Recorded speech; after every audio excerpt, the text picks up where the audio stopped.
one of the things that we really wanted to work towards was how we could meet some of the recommendations from the Canadian Psychological Association in response to the Truth and Reconciliation Commission of Canada's report.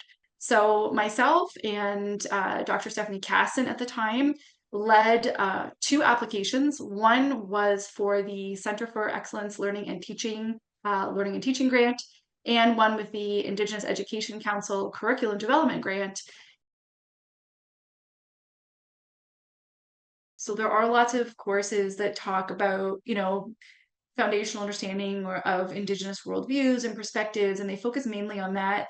But this course really is housed within psychology, or this understanding of this relationship between psychology and the impact that psychology has had and colonialism has had with Indigenous peoples, and then how Indigenous worldviews can also impact psychology. We really wanted a process to be informed by Indigenous scholars and those with relevant experiences and knowledge to guide that process. So that when we get to the end as well of a course, that it's had the voices of those who have the relevant knowledge and experiences.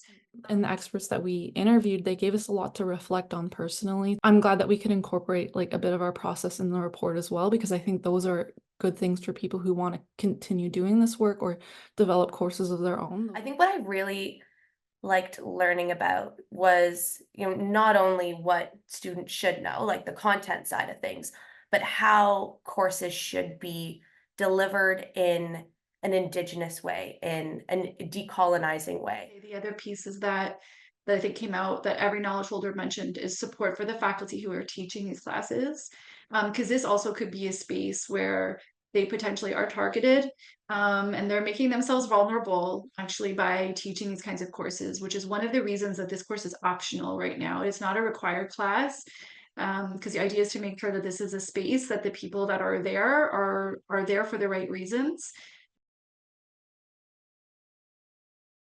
There is like a humility associated with this. Like, we've gone through this process. I feel like I've learned so much, and I feel like I have so much more to learn about how to do all of this. And I think that's part of it. Like, you have a general idea of how this should go and how to do this work well. And the more you do it, the more questions you have, the more I realize I want to learn and kind of gain those experiences that mean that I can do this in an even better way than I did it before.